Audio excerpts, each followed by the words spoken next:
Hey, listeners, and a special hey, hi, hello to all you incredible, magnificent patrons out there. We do want to shout out a few of you patrons. Remember, you can be a patron for $1, $2, $5 a month, or even the beloved 78 cents. Special shout out to Sarah Mooney, Ashley Funches, Amancia, Danielle, Beth Clifford, Mish, Courtney Jones, Danielle Johnson, Taylor Shields, and Icyisms. It's spelled IYCSIMS. Maybe like Icy Sims. I think it's Lysims. Oh, is that an L? The show must go on. Patrons, remember, we do give away a book once a month. The next book we'll be giving away is Black Sun by Rebecca Roanhorse. So be sure to put yourself in that entry. Now let's get started with the show. Welcome to the Sci-Fi Sci under the Believe Podcast Network. It is indeed a podcast about science fiction, black science fiction and fantasy, and staying on the same page as a what, Ben? Family. As a family. Today for episode 90, we'll be discussing the comic series Bitter Root, created by David F. Walker, Chunch Brown, and Sanford Greene. Chuck Brown. Chuck, you misspelled that on the outline, but that's okay because we do have the books here and we enjoyed them. So we read volumes 1 through 3 of those. The whole pile just fell, so I'm going to smoothly pick those up to show them to the camera. All right, so we always like to do a little bit of a check-in, and Father's Day was here, and fathers, awesome. You are the father, Ben. I am the father God. Oh. Mother God. That's a new development. Father God. Father, so one of my favorite fathers right now to watch is... Herschel Walker. Got it. Herschel Walker is one of my... Actually, I think there is somebody a little bit better than Herschel Walker right now, and that is Homelander in The Boys. He's such a terrible father. Okay, so did a new season just drop? Yeah. So it's like a big deal. So I've been watching that with Wild. Yes. It's hyper violent. There's a boat that crashes into a whale in season 2. Spoiler. That's not nice. Yes, it's not very But I'm nice. sure that happens all the time. That's actually a good point. Right? Seaspiracy. Remember that? Ooh. We gave up shrimp for maybe 3 weeks after watching that. Which is, for us, very quite excellent. impressive because we eat shrimp daily. Amber got me a Father's Day massage. Yes, how did you enjoy being touched by someone else? Oh, man, it needs to happen more often. Right. How long was your massage been? 90 minutes. It was when I was done, I'd realized my shoulders had dropped by 3 inches. Even now, my shoulders are just always tense because I'm just constantly, carrying a baby.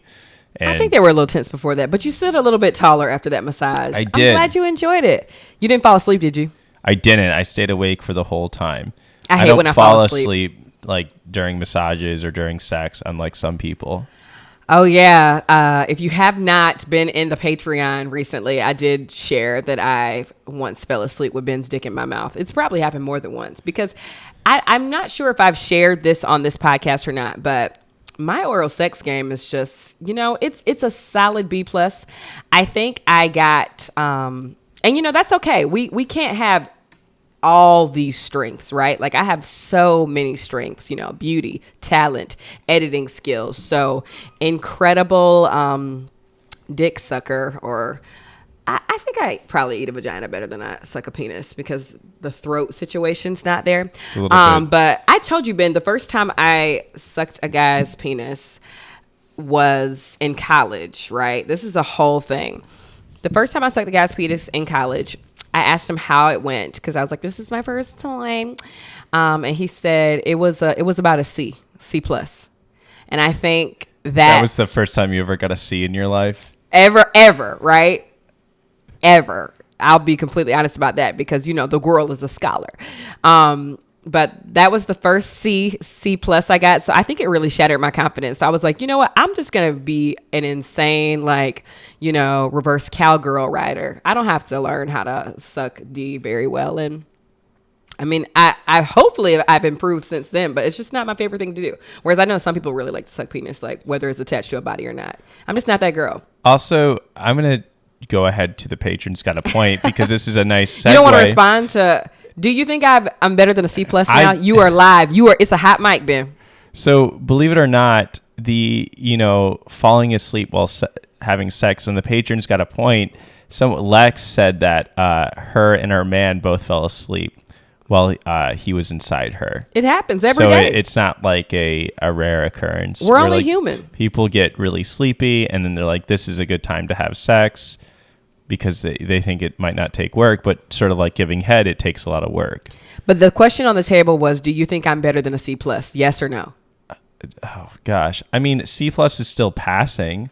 So you're passing. You don't think I've improved past the C? I mean, I don't rate. I'm not. Okay, what's the rubric? Is it good or not? What's a rubric for the A? What's the rubric for the B? And what's the rubric for a C? Give me the rubric. There's so many metrics. I cannot give a grade to somebody without a rubric. Unlike some teachers give grades. This isn't about without that. Rubrics. Answer the question, yes or no. I'm not your teacher, so I can't give you a grade. This whole teacher-student scenario is cringy anyway. Is the felatio why are we giving better than a C plus? Yes or no? Why are we giving grades out for sex? That's like do you enjoy dabbling yourself into this teacher-student? Do you enjoy yourself when I'm putting out mediocre effort? I 100% always enjoy myself. Okay, that'll but could suffice. It be better? That's a question that I didn't provide an answer. Provide the answer. Inquiring minds want. People are on the edge of their seat right now. Do you enjoy my fellatio? I enjoyed the video you made yesterday. You made a baby bump video. That was super. This is a horrible segue. This cutest thing ever.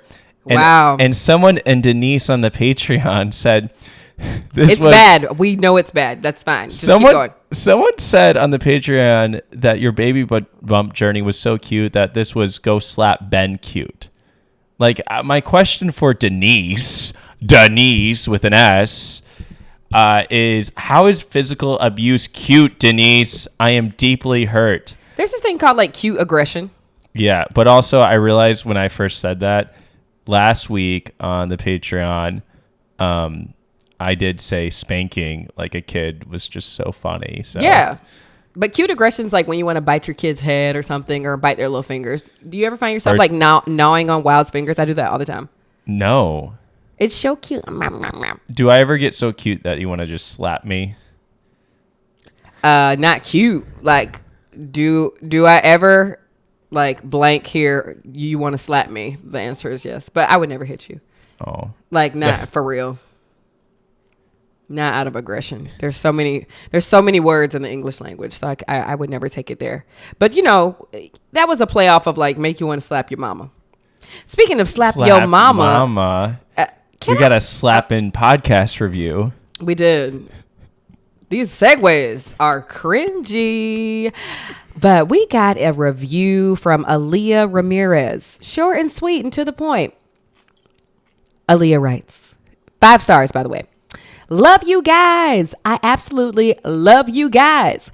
I started off watching your videos on TikTok, and then I saw you guys had a podcast, and I had to check it out.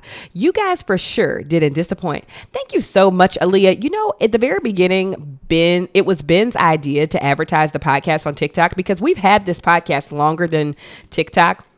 Because that was at the time where I was still trying to be like, well, no, this is my TikTok. This is the thing I want to do just for myself. And Ben was like, no, we need to be a couple, blah, blah, blah. But it turns out, per my analytics, people enjoy couple content way more than just me. So I caved. And now people have discovered the pod through the talks. And we don't disappoint, unlike Amber's head game in college. At least you put in college as the frame of time on there. Yes, I did. I love it. Yes. I mean, I could get better, but I just won't. I've tried some other tactics as well. The Ice Cube and the Listerine, and it just, we can't all. It's like when every guy in the world says they have a big dick. It's like there's no way all of y'all have big dicks. Yeah. And that's okay. Some of y'all have other gifts. I'm not saying anything about your dick. I'm just saying. This is sort of flipping the page a little bit, but the moment I realized I may be a feminist was when I gave cunnilingus before I got fellatio. Oh, right? You're such a lover. You're such a giver. Yes, or a feminist. I prefer A feminist. feminist. Yeah, it's like the guy that gave me a C wouldn't return the favor. So it's like, well, you get a 0. Yeah, you get an F. Right. Like, you get it's that incomplete. Tyra Banks sound like it's so bad. I want to give you a 0, but I can't do that. So I give you a 1. Yes. So it's like I have nothing to compare this to. Anyway, we are talking so much about sex because we played Never Have I Ever together. And we posted that in the Patreon. We're going to do a part 2 because we just have so many other stories to share. Right, Ben? Not all sex related, but just like, it's just fun to play the game. That game still slaps. It will always be fun. If the questions are good and people are entertaining, it will always work. Are people not entertaining? Because you never played those games growing up. You never did No, a spin the bottle, truth or dare. Never have I ever. I mean, I was homeschooled with my sisters, so that would be a little bit strange. But it could have potentially happened from what I hear in these homeschool groups. You've been watching a lot of like Mormon types of things. Yes. Yeah. The FLDS and all that. Oh my goodness. Well, you never played a church camp? Also, the Southern Baptist Church, they kept a long list of sexual predators and pastors that they just kept secret. That's wonderful. Mm-hmm. You never played a church camp or anything? I fully made out with guys at like Vacation Bible School. Okay. What else is it for? That's like spring break, but memorizing for Christians. the Bible verses. I did that too. She's a multitasker. I guess if you read Song of Solomon, which is a very sexy Bible. People were hooking up all the time in the Bible. I don't understand why they didn't think we would read those stories. New Testament has a lot less sex than the Old Testament. They're like different books. So, is it in the text? Yes or no? Is some hookups in the text? Yes or no? But some words, according to Christians, carries more weight than others. We call that cherry picking. Yeah, everybody does it. Got it. So you're doing well today. Your back's feeling stretched out. My back is feeling stretched out. Your wife gives C+ head game. I mean, what a life. I've been trying to kick you out of the house a little bit more frequently. Because my head is so bad? Yeah, it's so terrible. No, I feel like you just need to get out of the house more and just enjoy life. To learn how to get better head? Yes, that, and also to clear your own head. Because you can't give head unless your own head is cleared. That too. Yeah, I think one of the biggest pieces of advice I got as a new mama was like, leave the house when you can, do some things for yourself when you can, and then, make some space for baby. So that's been super helpful. I've been going to yoga like every other day. And not only is it helping me like get my strength back. Oh, did I tell you I hit crow pose in class yesterday for the first time since I had wild, and I legit almost cried. That's like all belly strength, right? It is. And I couldn't use my core for so many months because, baby. Remember, you couldn't walk to the bathroom. You needed my help. Right. And I was there for you. It was such a feel good. I mean, the teacher wasn't that great of an instructor, I'll be honest, but like I was having my own, moments of glory. I was having my own moments of glory. The teacher did that thing where I'll just talk briefly about this because I am a yoga instructor and practitioner. So I know, but the teacher did this thing where every cue was her trying to be unique and creative to the point where nobody knew what she was saying. Like at one point she was like, amplify your crown forward. It's like, what is? Indubitably. Yeah. It's like, widen your elbow space. What do these things actually mean? Retract your right knee into the negative space. Like when you tell somebody to pull their knee to the negative space of their body, what does that actually mean? It's like, well, I hate my belly right now, so I'll pull it there. But I also don't like my forehead, so I'll pull it there. Like, what are you asking me to do? I think I can see the thought behind it as being like, interpret how you will. But if you're trying to go and work out and then leave and you don't have a lot of time, you're trying to get all the different muscle groups hit. Like, right. Not everyone has the luxury of the time of like reflecting and thinking that kind of way. Well, people do it when they want to, like, that's like retreat yoga, right? Maybe. This isn't but it's not good teaching because this is not unique to yoga. I think in life in general, sometimes people want so badly to be like unique, like I'm different. But sometimes it's like we love you for the basics. Like, don't change it up. Like, are you different? Because if you look around, nobody knows what you're talking about. So would you rather be like a standout different teacher, or would you rather be like this is solid yoga right here? I've been binge watching Hell's Kitchen. It's the same thing. Like, sometimes people want to be so different with these dishes that, like, Gordon Ramsay's like, but you just need a vegetable with the meat. Like, Yeah. there are some rules to this. Have you ever wanted to be so different that you did something that didn't make any sense? Oh, of course. Oh, for sure. Give me an example of something that you're like. Something that I've done so different. I'll go first. I played the oboe in high school. Why would you do that? That's a terrible Because idea. in middle school, I was like, I just want to be different. And what happened was my instructor had to constantly give me new sheet music, like just for me, because typically there's a flute section or a clarinet section. He's like, crap, let me go get this off the printer again. Because there's not much music written for the hobo. The oboe, Ben. The Yeah, that's what I said. You said there's not much music written by the hobo. Yeah. And one day when we get super famous, somebody's going to take this out of context and then we're going to get canceled. The hobo?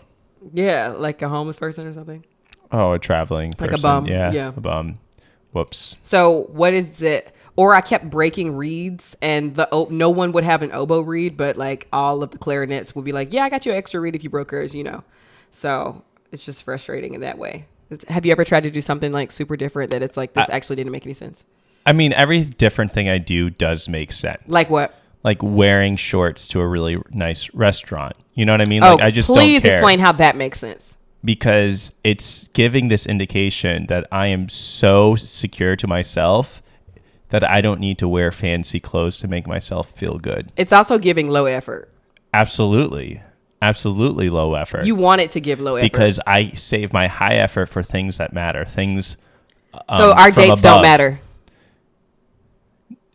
I see what you're saying, and I can see how you interpret that, but that is not what I was getting at. Well, you said you save your looks for things that matter. Not looks. I save effort. You can put effort in looks. What do you think your effort is worth, if not like dates and quality time with me? Well, the effort I put in to the date was finding the perfect restaurant, which I did. And so you feel like I only have so much effort to give Amber, so I already spent it all, so I'm going to wear basketball shorts. I'm going to spend the money that I would have spent on a nice pair of clothes on a perfect restaurant. It's giving stingy. It's giving priorities. Oh, you want to talk priorities? If you sure. I didn't. Because I feel like sometimes you want to spend a little too much on some things, and it's like, now was that necessary? Yeah, but, I see. But a nice dress pant is not worth it. You don't think you'll wear a nice dress pant again? A nice slack, if khaki, if you will. Probably not. Speaking of which, being different. Okay, so we read a series of stories called Bitter Root, comic books, very good. But part of the genre is steampunk, and steampunk is like cogs, steam, top hats. There's also like Chinese steampunk. So Ken Liu wrote a really good story that was on Love, Death, and Robots. Really awesome. So it's like metal and like very, very fun. But I had these pictures of steampunk weddings that are very different. And I would have loved to have a steampunk. Look at that. We'll post this. Have I shown you some of these YouTube. pictures? So, I know. Well, when we were getting married, you were like, let's do something steampunk themed. I showed you. Talk about wanting to be different for the sake of being different. It's like top hats and lots of corsets and like, those goggles, those like twirly glasses and, muskets, and it's awesome. So that's sort of what this genre is. Okay. So are you mad that we didn't have a steampunk themed wedding? I think I probably would have loved it a lot more. If we had like a Lord of the Rings wedding, that would have been cool. And you like dressed up as like, Eowyn or something. Here's the thing. That's what I say before everything. If you were really into cosplay or elf ears, if you were really into like cosplay and character and role playing, and you prepped me for something like that, I might have done it. I'll be honest with you. But we go from 0 to 100. We've never cosplayed for any convention. That's We've been true, to tons. So it would be a huge, like, you can't go from 0 to the freaking Olympics. So if I had some examples of like, okay, when we cosplay, I know Ben will take it all the way because I don't want to half step during cosplay. Yeah, that's you know true. what I'm saying? Like, people we take this very seriously. We need I'm willing to cosplay. Yes. I'm willing to cosplay with you, but I was not going to, my first cosplay was not going to be the wedding. So people don't make this section a trailer because everybody grilled my ass last week. Yes, I will not. You can make it a trailer. I don't care. It's funny because, you know, people watch something for like 30 seconds and they're like, let me explain to you the 5 love languages. And it's just like, oh, shut up, Mother Goose. Like, this is a small clip. Whatever. You can use this because people are going to hate me. People should hate some content that you make, right? In the future, if you want to, for a vow renewal, or if you want to cosplay for an upcoming convention, I'm down to do that. But we will not half step. Correct. We will go all the way. You're a full stepper. I do not like to do anything half-ass, right? Okay. So I got your steampunk at some point. Awesome. You want to take a quick break? Yeah, quick break. All right, and we are back. So we read Bitter Root, volumes 1 through 3, and it's a self-contained story in there. They might write more, but the first 3 volumes are sort of the end of that story. And it follows this family of monster hunters, the Sanjiri, and they have been fighting these Jinnu. And Jinnu are white humans whose racism and hate has made them turn into these bloodthirsty monsters with claws. And I was about to say, yeah, white humans. You said that. White humans, yes. Kidding. Well, you know, what did James Baldwin call them? Moral monsters, white people, moral monsters. So sort of an actual physical re-embodiment of racism, and which makes easier exploring racism. At the back of each of these books, there are these articles and think pieces, and not stink pieces, as Amber would call some of this. But they make the point that when you write about racism, if it's explicitly written, it sort of becomes a way of like trauma porn and like revisiting Black violence. And this is a way of exploring racism that sort of saves your sanity a little bit. And we talked about that on the show as well, like Tanana Reevdu speaking about like how we should handle these things delicately when dealing with Black pain and Black trauma, even in comic books. Yeah, and especially with horror. But so they're monster hunters, but now a new monster has arisen called the Nzandu.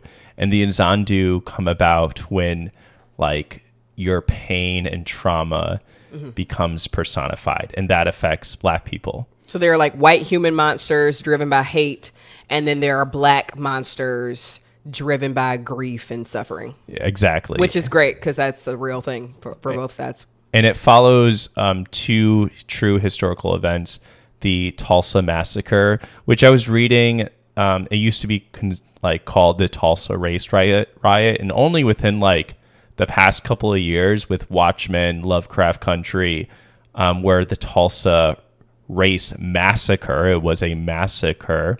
The first time, I didn't know this, but the first time the U.S. was ever bombed was during the Tulsa Race Massacre. They dropped. I like that upgrade of language because a race riot sort of implies that like there are 2 opposing sides like fighting with a call. Like no, there was no fight. Right, correct. I thought you were saying what I was saying was wrong, but you know, or when and maybe one side is like the oppressor and one side's the oppressed. Like when I think about race riots, I think about the summer that George Floyd was killed. Tulsa was like people just walking around minding their own business and then completely ambushed. Exactly. And so anywhere between like 30 to 300 people were killed. And like we just don't know, like that spread of violence. And it's so sad that these are not. I'm sorry. Finish that thought.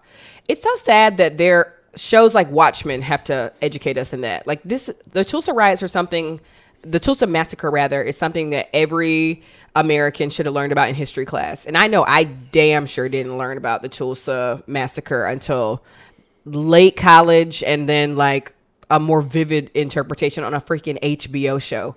Yeah. Isn't that ridiculous? Yeah.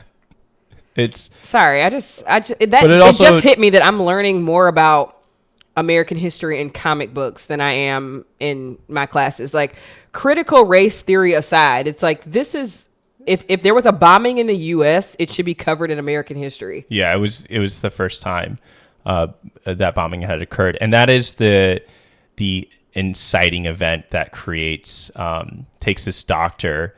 Walter Sylvester, who becomes one of the main protagonists. He becomes an Izandu, but his family is killed. And his grief and sadness is so intense that it actually rips a hole through time. Which we've seen before not in Black-centered art, but I think watching things like WandaVision and stuff gave me a better understanding of the power of grief. Sorry if I just spoiled WandaVision, but yeah. Yeah. Oh, yeah. Well, she sort of uses her grief to create this massive illusion. I forgot about that. Yeah, so sure, his grief calls in this villain Andro, who sort of feeds off of both grief and the racism and hate. And sort of that's like, it follows this whole arc. It's really, really good. But what did you think about this series, these 3 volumes of comic books? Are you glad you read them? I know I make you read. You make me read a lot, and everything's always like, why can't we just read one comic book? We got to read volumes 1 through 3. I am very glad that you brought this material, because Ben chooses all our material because he's truly just like, you're almost like an aficionado of science fiction and fantasy at this point. You're just very intentional about the materials that you choose for us to read. I'm very glad I read this. I really enjoyed not only the art, like the art and the panels. They weren't consistent the whole time. Like, sometimes they changed just like where they were stylistically, but also the comic book would do little things like, if someone was talking basically like in their head, the blocking for those were different. Like, I started remembering like, oh, this deep red one is Blink, and this mustard yellow one is Berg, or whatever. That kind of helped me. As we moved throughout history, I love the covering of actual historical events. The thing that kind of got me was there was just a lot happening. There were tons of characters, tons of locations. And as a newer comic reader, I wish some of that stuff could have been simplified. Like, when I sit here and try to name every character in the story that we met, it's 10 plus. So sometimes there's a lot of characters. Yeah. So sometimes they would do something that was supposed to be a reveal. And I would say, like, I can tell they're trying to make sure that this is a big secret, but I forgot who this character was. And some of them are drawn so closely together, like between like Cullen, Ford, and Sylvester. Sometimes I couldn't tell like those 3 characters were drawn a little bit similarly for me. Or there was one scene where the matriarch of the family, Ma Etta, had met herself in times. I was like, is Ma Etta talking to Blink, the younger child, or is she talking to herself? Like, I would have to do a lot of rereading to keep all the characters straight, even with the map at the beginning. So that was something immediately I was like, Ben, there is so much going on. Like, can we talk about this a little bit?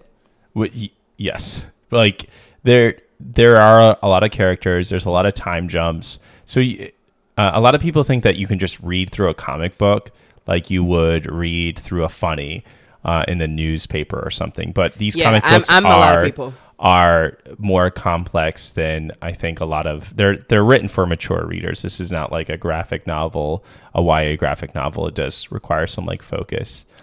And let me say this, there's also stylistically some things that they did that I really appreciated. Like, there were essentially classic Black movie posters that broke up the chapters or would start a chapter. So let's say the classic Black movie was like Do the Right Thing. So they would basically make a spin off of that in the book. I'll show a picture of that. But I really liked those things. Felt very like unique to the Black experience, and it's like, oh, I remember this movie, or I know what they're going for here. So I did love those stylistic touches. So one of the big questions of this book is like, how do you deal with these monsters, or how do you deal with racist monsters? And there basically comes up to like 3 different kinds of ways. So you have Ma Etta, who's the matriarch of this family of monster hunters, and she's like a root worker. She makes herbs, and she tries to cure each of the Jinnu, these like white racist monsters. And then there's Ford, whose both parents were killed, and he's like, fuck them, they're awful. I hate these monsters. He's like, we don't have enough roots to cure them all, so I'm just going to kill every single one that I see. And then you have Enoch, who's like a nerd. He's Ma Etta's son. He's a nerd. He's very studious. And he says, actually, we should study them and try to figure out where they're coming from. And so he has a much more of like academic approach. And I like how they sort of like sort of wrap those 3 characters up. And then you have all the different characters who pick and choose which way that they'll sort of follow out of those 3 people. But like, where do you fall into, like, if you were to be like a monster hunter, like, how would you deal with it? I would probably at first try to kill everyone that I see, because you know me, I'm impulsive, and I'm like, let's just do the thing that'll like mark them off the to-do list. Like, let's go. And I would see them not having long-standing impacts, because there are so many monsters in this story. So then I would likely try to be on team capture and study. Yeah, because Enoch, he ends up capturing these little monsters called the Kantu, and you find out that not all monsters are evil. Like, Kantu are these like little bunny dogs. Yeah, that, like, runner. They're so cute. Yes, very like Gizmo and Gremlins. It's like some of these are bad, but yeah, these are okay. I would love to get a bunny. Actually, I used to have a bunny named Snuggles. We all had a bunny. Mine was Fluffy. Oh man, we should get a bunny for Wild. And then a cat too. Cats are important. I'm gonna be this parent, right? We can get a pet. Who's gonna take care of it? Wild. So we cannot get a pet, because that's what happens. Kids are like, "Can I get a puppy? Can I get a puppy?" And then my ass ends up walking it every day and feeding it on time, and it's like they're over the novelty of the pet. But in this story, the Kantu are the one that ends up like showing that you can just, save the earth using a very specific kind of root. So having animals can sort of save you. Like cats, there's lots of stories where cats discover carbon, monoxide in the house. I'm a one pet kind of person. So when Gucci, rest his soul, or God forbid, rather, passes away. Look at me, I already done manifested his death. When Gucci passes away, I will consider a cat. But I just hate you. This is why we can't get a cat, because you don't mind cats that crawl on everything. You're right. So, because when we go home to your family, that cat be fully on the dinner table, and I'm just true. like, and you were like, that cat can do whatever it wants, Amber. It's old. I'm like, no. Like, dogs don't crawl on the freaking kitchen. Not that I'm in there cooking. One time Gucci did jump up on our stove and eat the he whole is reprimanded. half pizza. The whole half pizza. But he still got a whole half pizza out of it. And we don't tolerate it, though. Like, whereas you will fully watch a cat walk all over that kitchen, you wouldn't say anything. True or false? The cat's not going to eat a whole pizza. I'm not going to eat down a whole pizza. It's not about the pizza. It's about the animal on the things that we use to cook. Speaking of cooking, all right. Bitter Root, the title of this, is sort of taken from this idea of like root working. Amber and I sort of get into these discussions where I tend to be like very anti herbal practices and like steam teas and stuff. Yeah, like you don't know what you're missing. If you dip this in honey during a half moon, it will cure you from you'll have a son or something. Like weird things like that, I tend to... You don't believe in like Chinese medicine, traditional acupuncture and things like that? It's not that I don't believe in it. It's just like some of this Taoism. stuff doesn't have like what I understand to be like scientific studies to back it up, which is interesting, right? Because I've been reading this book called Diverse Futures, and in it sort of explores like science fiction writers who are often known for using, in their science fiction, using root magic as a way of exploration. And in this book, she sort of explains that, hey, there have been indigenous medicine people who have been using these medicines to help cure people for, hundreds of years. And scientists or doctors will come into these communities and say, you need Western medicine type of thing. And what they end up later discovering is that this specific root from this tree can actually be very helpful or can create medicines like ibuprofen and things like that. So do you not trust a medicine unless it's Western or proven by the FDA or whatever? I think sort of her point from the Diverse Futures is it sort of revealed that bias in me, Yes. Right. And because if you're waiting for things to be proven by the FDA, well, the FDA is ultimately a political organization and can be manipulated by politics that have nothing to do with science. And don't even get me started on Big Pharma. Big Pharma, yeah. So, well, this is how I feel about it. I would go to these indigenous cultures or these like traditional practices for everything else, right? Like when we're talking about food, like we were talking about this earlier because I've been binging Hell's Kitchen. I was like, wow, Gordon Ramsay's like the greatest chef in the world, right? Like he's got 14 Michelin stars, da da da da. And then we were thinking about like, I mean, there's no way he's the greatest chef in the world, but the greatest chef in the world might be like some old lady in Kenya or somebody in Cambodia. Like they don't have the acclaim that Gordon Ramsay has by these, James Beard Award standards and stuff like that. But they live and thrive and make incredibly, insanely creative dishes like in their own communities, right? So they don't like why wouldn't they're not business people, right? So they don't capitalize. They don't have it. Instagrams and they don't create content. So I'm inclined to believe that if that can be true of food and fashion, it could also be true of wellness.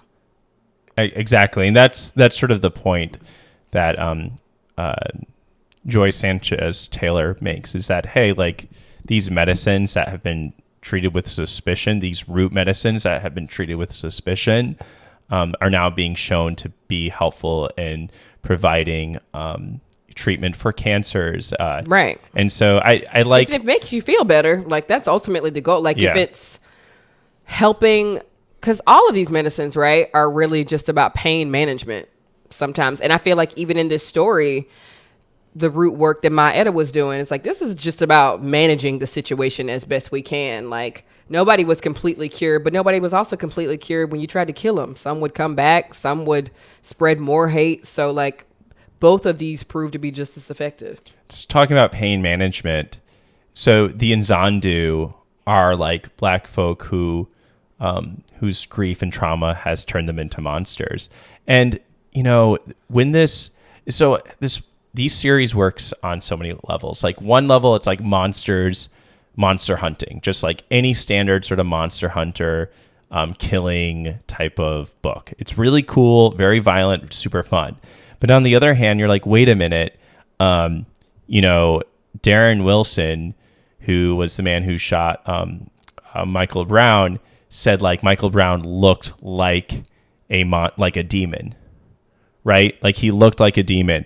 Or you think of, in the 80s where they talked about the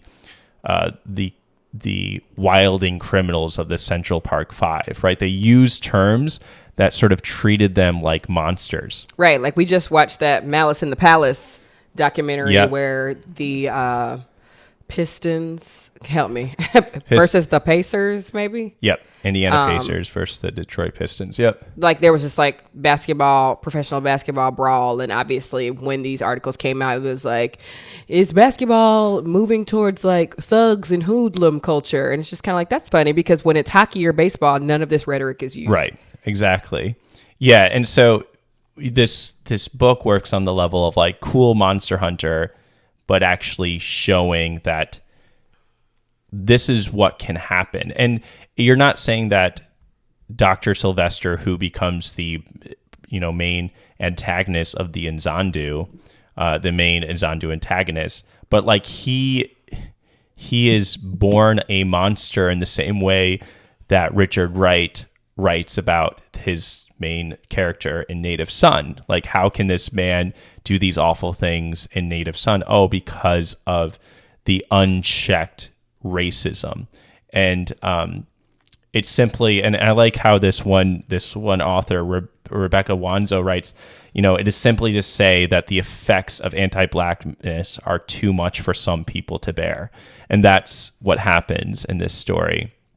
Except that there's always redemption. And so like another character, Berg Maningo, who talks in like this very Shakespearean type of English, he constantly says like indubitably. Yeah. But he actually learns to live with his grief as an Nzandu, and he ends up like finding love and redemption. And in a really sweet like time jump, he ends up having a kid.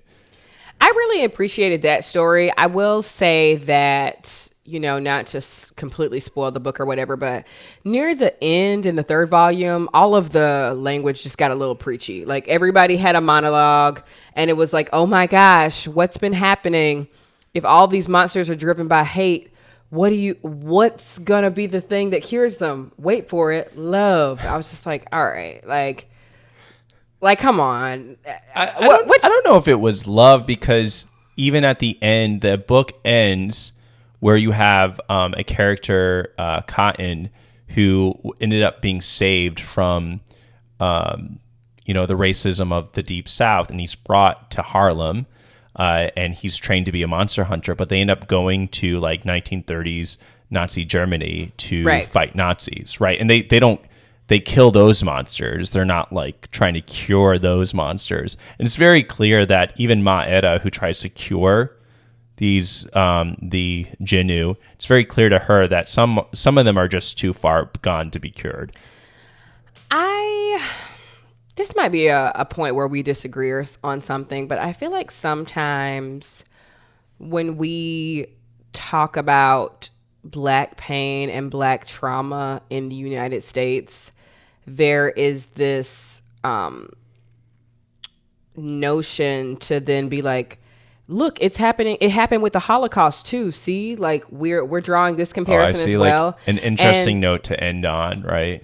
Yes, and I feel, I don't know, I'm not in any way trivializing the Holocaust, but I think sometimes it should be enough that this is happening to Black people. Like, I feel like every time we as Black Americans have to explain why something is bad, we have to always be like, well, here's the Jewish example of this thing. Didn't they get reparations? Well, here's the Jewish example of this thing.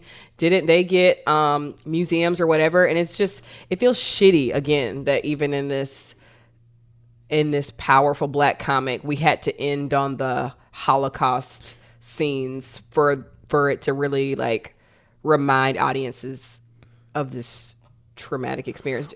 Am I making sense? Yeah.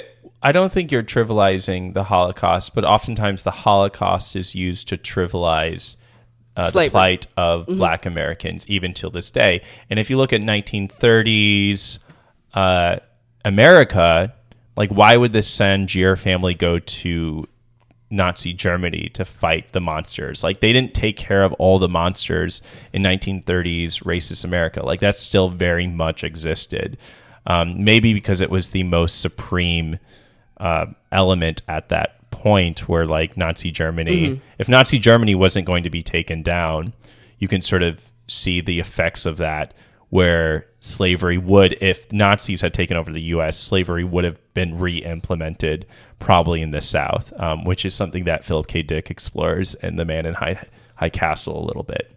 I thank you for saying that. I just feel like every time we talk about the Holocaust, we're never talking about American slavery. Whereas every time we're talking about American slavery, we have to be like the Holocaust, right? Like that's, it's just annoying, I guess. Yeah, because I think the Holocaust has been so um, uh, documented that in a way that slavery and racism in America has not been. Right. So we have to, and we have to do the same thing almost like with apartheid South Africa as well. We have to be like, they did it. You see how they acknowledged and said how effed up this was? I was thinking about that when, we just had Juneteenth, and Juneteenth now in America in like, the last 2 years is being declared like a national holiday, like per white. Some black people have been celebrating Juneteenth for years, but which, by the way, hold on, let me finish this. Oh yeah, but P. Jelly Clark posted, who is an author who wrote Ring Shout, which is about monsters from the KKK, but he posted like a black and white picture of like 1908 of like at a church celebrating Juneteenth, right? Like it's been a thing for a while, but yeah, I just wanted to to that point. Keep going. So Juneteenth only in the last couple is in 2 or 3 years, has been acknowledged by corporations and businesses, and now it's like a national holiday that people will get off, right? So a lot of people had this past Monday off, and on TikTok a lot of black creators have been saying things like, why is everybody getting Juneteenth off? Like, black people should get this day off. And obviously all the white people are like, well, what? I mean, that wouldn't be fair. Like, in what world do some people in some races get holidays off and some don't? It's like Yom Kippur, Rosh Hashanah. Like, there's so many examples of where, and I'm not saying one is right or wrong, but we can't keep doing this thing of like, look, Jewish people get a day off. Why when we say something is Jewish, is it taken like a little bit more seriously, or we keep saying like, well, how would we even do reparations? Jewish people, look, there are examples, there's documentation. So I don't know. I'm not in. I love Jewish people. I'm not trying to comfort them at all, but I just keep thinking like, whenever people are like, there's no way you could just give one group of people a holiday off, I'm like, yes, you can. It's been done. Or I don't know. And people are like, well, should black people then not get the 4th of July off? It's like, we were enslaved. We should get all of the holidays. So like, I don't think you understand how this works, but whatever. What are your thoughts about that? I mean, what could you say about it? But do you understand what I'm saying? I do. Well, yeah, this idea of ethnicity and religion. Well, Judaism has ethnicity and religion so like tied up with each other that atheist Jews will take off Yom Kippur, or atheist Jews will take off certain kinds of days. Also, the way Yom Kippur is celebrated is very different than how it has been traditionally celebrated.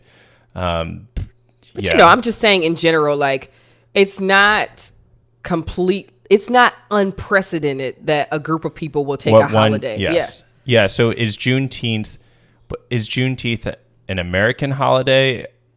Is it a Black American holiday, or is it a black? It's not a religious holiday. But this is what happens when we don't actually hash things out. When we just try to be like, just give those Negroes the holiday. We'll all take it. Like, it's like, we need to like actually be really intentional about. I mean, well, it's an American. So. It's an American holiday. I would fall under that. Everyone should have that holiday off, and like recognize it. Like, oh, Juneteenth is when the U.S. decided to free the last group of people. Last black people were free in Texas, right? Because the Civil War had ended, the Emancipation Proclamation. So you think it's wild that like black people are like, everybody should not get this day off? I don't understand that. Like all people should have that day off. Really? It's an American holiday. It's Americans. Do you think it should be a little bit more of a?